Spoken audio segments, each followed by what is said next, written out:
Welcome to whistle.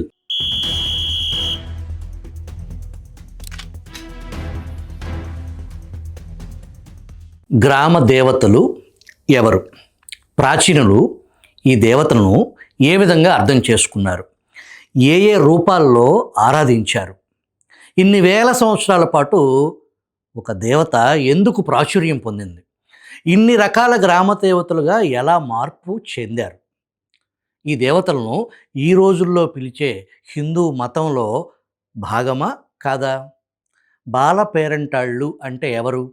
సతీ పేరంటాళ్ల సంగతి ఏంటి? హత్య లేదా బలికి గురైన దేవతల కథల్లో దాగి ఉన్న రహస్యం ఏంటి?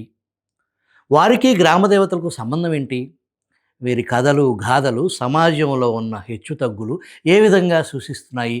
అనేక ప్రశ్నలు చిక్కుముళ్ళు విప్పటానికి అమెరికాలో ప్రొఫెసర్గా పనిచేస్తున్న ప్రముఖ చరిత్రకారిణి, ప్రముఖ ఆర్కియాలజిస్ట్ డాక్టర్ శ్రీపద్మ గారు ప్రపంచ ప్రసిద్ధ హార్వర్డ్ యూనివర్సిటీతో పాటు కాలిఫోర్నియా, చికాగో యూనివర్సిటీస్లో ప్రొఫెసర్గా పనిచేశారు.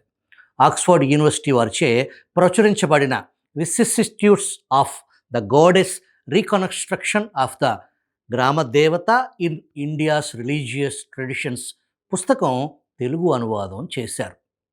రచయిత శ్రీపద్మ గారు ఆంధ్రదేశమంతటా విస్తృతంగా పర్యటించి గ్రామదేవతల సంప్రదాయాలకు, శాసన వాంగ్మయాల్లోని గాథలను, పురావస్తు విశేషాలను, స్థానిక చరిత్రలను జోడించి దేవతారాధన మూలాలపై, వాటిలో కాలానుగుణంగా వచ్చిన మార్పు కూర్పులపై చేసిన సమగ్రమైన వ్యాఖ్య. ఈ పుస్తకం మాతృదేవతారాధన పట్ల చరిత్ర పండితులనే కాక ఔత్సాహిక పాఠకుల ఆలోచన దృక్పథాల్లో కూడా గణనీయమైన మార్పు తేగలదు. డాక్టర్ శ్రీపద్మ గారు ఆల్ ద వే అమెరికా నుంచి విజిల్ స్టూడియోకి వచ్చారు. శ్రీపద్మ గారు రచించిన తెలుగు అనువాద గ్రామ దేవత చారిత్రక పరిణామం పుస్తకాన్ని మీకు పరిచయం చేస్తారు. Madam, welcome to whistle studio. ధన్యవాదాలు సుభకర్ గారు. ఈ పుస్తకం తెలుగులో రావటానికి కారకులెవరో నా ముందు మాటలో వివరించాను. ముఖ్యమైన ఇద్దరిని మాత్రమే ఇక్కడ ప్రస్తావిస్తాను. పుస్తకంలోని విషయాలు నచ్చి వాటిని నేను చర్చించే విధానం అర్థం చేసుకొని మనసు పెట్టి చాలా ఇష్టంతో తెనిగించిన అరుణ ప్రసాద్ గారికి, ఆమెను పరిచయం చేయటమే కాక మొదటి నుంచి చివరి దాకా ఈ పుస్తకం తెలుగులోకి రావాలని నన్ను ప్రోత్సహించి దానికి కావలసినవన్నీ చూసుకొని ఈ పుస్తకాన్ని వెలుగులోకి తెచ్చిన కోనపు రాజకుమారు గారికి నా కృతజ్ఞతలు. ఆంగ్లంలో పబ్లిష్ చేసిన ఈ పుస్తకం నా 3వ పబ్లికేషన్. మొదటిది ఉత్తరాంధ్రలోని మధ్యకాలంలో చాళుక్యులు, గాంగులు నిర్మించిన 27 దేవాలయాల బొమ్మలలో వేషధారణ అంటే బట్టలు, నగలు, జుట్టు, తలపాగాలు ధరించిన విధానాలు గురించి వ్రాసినదన్నమాట. రెండవది కృష్ణా తీరంలోని బౌద్ధ స్తూపాలు, దానికి ముందున్న బృహత్ శిలాయుగపు ఆనవాళ్ళు గురించి వేరే స్కాలర్స్తో కలిసి వ్రాసినది. కానీ తెలుగులోకి తీసుకువచ్చిన పుస్తకం మాత్రం ఇది ఒక్కటే. మిగతా పుస్తకాలకు దీనికి పెద్ద తేడా ఏమిటంటే, ఈ టాపిక్ ప్రతి పల్లెలోనూ పట్టణంలోనూ ఎంతోమంది కొలిచే దేవత గురించిన చరిత్ర. అందువల్లనే ఇది ఆంగ్లంలో పబ్లిష్ చేసినప్పటి నుంచి నాకు తెలుగులో తేవాలనే కోరిక ఉండేది. అది ఈ రోజుకు నెరవేరింది. దీనికి సాయపడిన వారందరినీ ఈ పుస్తకం ముందు మాటలో ప్రస్తావించాను. ఈ పుస్తకం గురించి ఆసక్తి చూపిన కొంతమంది నేను వ్యక్తిగతంగా దేవుడిని నమ్ముతానో లేదో తెలుసుకోవాలనుకున్నారు. అందుకు నా జవాబు ఏమిటంటే, ఈ పుస్తకంలోనున్న విషయాలు నా వ్యక్తిగత అభిప్రాయాలు కాదు. చరిత్ర పరిశోధకురాలిగా నా విధి మానవ మనుగడను పునర్నిర్మించడం. అదే ఇందులో చేశాను. నా పరిశోధన గురించి ఇంకా ఎక్కువ చెప్పే ముందు ఈ పుస్తకం తెలుగులో తేవటానికి నా ఉద్దేశం ఏమిటో స్పష్టం చేయాల్సి ఉంది. ఈ పుస్తకం మన చరిత్ర, సంస్కృతి తెలుసుకోవాలనుకునే వారందరినీ ఉద్దేశించి వ్రాసినది. వారు దైవ చింతన కలిగిన వారై ఉండవచ్చు, లేదా దేవుడే లేడని వాదించేవారవచ్చు, మార్క్సిస్ట్స్ లేదా క్యాపిటలిస్ట్స్ అని చెప్పుకోవచ్చు. ఎవరైనా సరే మన సంస్కృతి తెలుసుకోవాలనే ఆసక్తి ఉన్న వారందరినీ ఉద్దేశించి వ్రాసిందే ఈ పుస్తకం. ఇంకా పుస్తకంలోని విషయాలను చర్చించే ముందుగా నా విద్యకు సంబంధించిన శిక్షణ అంటే నా అకాడమిక్ ట్రైనింగ్ బ్యాక్గ్రౌండ్ గురించి ఒక ముక్క చెప్పాల్సి ఉంది. నేను పురావస్తు శాస్త్రంలోనూ చరిత్రలోనూ శిక్షణ పొందాను. దీనివల్ల మీరు ఏ విషయం చెప్పండి మీకు విసుకొచ్చే వరకు లోతుపాతులు తరచి అడగటం నా అలవాటైపోయింది. ఆ అలవాటే ఒక్కొక్కసారి అబ్సెషన్ అవుతుంది. నా ఈ అబ్సెషన్ మీకు ఈ పుస్తకంలో కనిపిస్తుంది. ఈ పుస్తకంలో ప్రధానంగా నేను 2 రకాల దేవతల పుట్టి పూర్వోత్తరాలు చర్చిస్తాను. మొదటిది గ్రామ దేవత, రెండవది దేవతలుగా కొలవబడే చనిపోయిన ఆడవారు. ఈ 2వ రకం దేవతలు చాలా లక్షణాలు గ్రామ దేవతతో పంచుకుంటాయి. ఇంకా చెప్పవలసి వస్తే కొంతమంది చనిపోయి దేవతలుగా మారిన వారు గ్రామ దేవతలుగాను ఇంకా ప్రసిద్ధ దేవతలుగాను మారే విధానం ఇందులో వివరిస్తాను. గ్రామ దేవతల గురించి తెలుసుకోవటం ఆపకుండా వారి చరిత్రను తవ్వి తీయాలని తలపెట్టినప్పుడు మా పురావస్తు శాఖకు పనిచేసే వారంతా నాకు చిలకకు చెప్పినట్టు చెప్పారు. అమ్మా, గ్రామ దేవతలు వెనక పడితే చరిత్ర దొరకదు. శుభ్రంగా ఏ లక్ష్మీదేవి గురించో పార్వతీదేవి గురించో తెలుసుకోవచ్చు కదా అని. నేను వినలేదు సరిగదా. నేను పట్టిన కుందేటికి 3 కాళ్ళని పట్టు వదలని విక్రమార్కుడిలాగా ఏవో ఆధారాలు దొరక్కపోతాయా అనుకుని మొండిగా గాలించటం మొదలుపెట్టాను. నెమ్మదిగా దారి కనిపించడం మొదలుపెట్టింది. అయితే బేతాళుడి కథలాగా కాకుండా తవ్వగా దేవత ఇక్కడ కొంచెం అక్కడ కొంచెం కనిపించి నేనున్నానంటూ నన్ను చరిత్ర పుటలలోనికి తీసుకుపోయింది.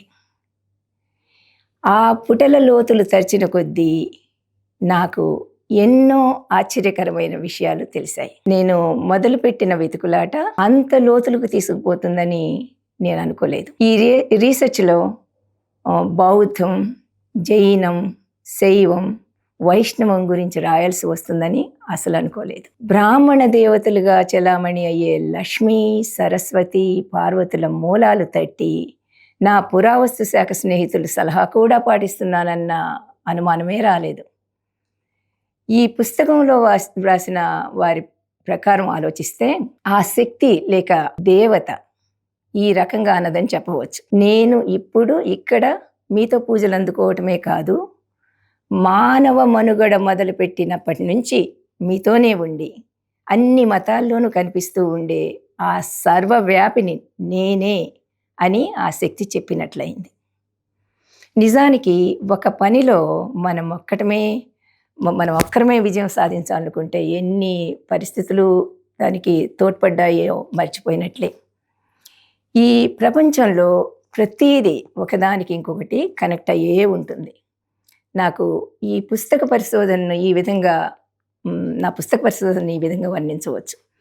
ఈ ప్రపంచాన్ని ఒక శక్తి నడిపిస్తుంది అనుకుంటే, ఆ శక్తిని ఇందులో చెప్పిన విధంగా అమ్మవారు అనుకుంటే, ఆ అమ్మే పరిస్థితులను సానుకూలం చేసిందని అనుకోవచ్చు. హేతుబద్ధంగా ఆలోచించినా కూడా ఒక విషయం బోధపడుతుంది. నేను, నీవు అనే మనమంతా ఈ శక్తిలో భాగమే కదా. అది ఇప్పుడు సైన్స్ అంటే శాస్త్రం కూడా ఒప్పుకునే విషయమే. ఈ విధంగా మనం మిగతా జీవరాశులే కాక చెట్టు, చేమ, రాయి, రప్ప ఇంకా ఈ భూమిలో ఉండే అణువణువు ఈ శక్తిలో అంతర్భాగమే అనేది ఇప్పుడే కాదు 5,000 సంవత్సరాల క్రితమే మన పూర్వీకులు అర్థం చేసుకున్నారనే విషయం నాకు క్రమంగా బోధపడింది. అది ఈ పుస్తకం ద్వారా మీ ముందుకు తెస్తున్నాను. గ్రామ దేవతలు ఎవరు? ప్రాచీనులు ఈ దేవతను ఏ విధంగా అర్థం చేసుకున్నారు? ఏ రూపాల్లో ఆరాధించారు? ఇన్ని వేల సంవత్సరాలు ఆ దేవత ఎందుకు ప్రాచుర్యం పొందింది? ఇన్ని రకాల గ్రామ దేవతలుగా ఎలా మార్పు చెందింది? ఈ దేవతలు మనం ఈ రోజుల్లో పిలిచే హిందూ మతంలో భాగమేనా? ఈ ప్రశ్నలకు సమాధానాలు చెప్పే పనిలో మొదటగా గ్రామదేవత చిహ్నాలను, వాటి ప్రాచీనతను త్రవ్వకాల్లో దొరికిన ఆధారాల ద్వారా ఈ పుస్తకంలో వివరించాను. గ్రామదేవత రూపాలు, ఆమె చిహ్నాలు మన ఆంధ్రాలో క్రీస్తుపూర్వం 8వ శతాబ్దం నుంచి 4వ శతాబ్దం మధ్యకాలం నుంచి కనిపించడానికి కారణాలు ఇందులో చెప్పాను. ఇంతేకాక అంతకు ముందు 3000 సంవత్సరాల క్రితం మొదలైన సింధు నాగరికతకు ఆంధ్రాలో కనిపించే ఈ గుర్తులకు ఉన్న సంబంధాలు కూడా చర్చించడం జరిగింది. ఈ రాతిపై చెక్కిన ఎద్దు, స్వస్తిక వంటి చిహ్నాలు మన పొరుగు రాష్ట్రమైన సంగానకల్లులో మధ్యరాతి యుగం నుంచి కొత్త రాతి యుగంలోనే కనిపించి దేవత ప్రాచీనత సింధు నాగరికతకు ముందు నుంచే ఈ దేవత అనేవాళ్ళు కనిపిస్తాయని చెప్తోంది. ఆమె ప్రకృతికి ప్రతిరూపమని, ఈ కాలంలోనే కాదు సింధు నాగరికత కాలం నుంచి వచ్చిన భావనేనని కొన్ని చిహ్నాలు సూచిస్తాయి. భూదేవత ప్రకృతిని ప్రసవిస్తున్నట్లుగా కనిపించే ఇటువంటి ముద్ర ఈ విషయాన్ని మనకు నొక్కి చెప్పినట్లయింది.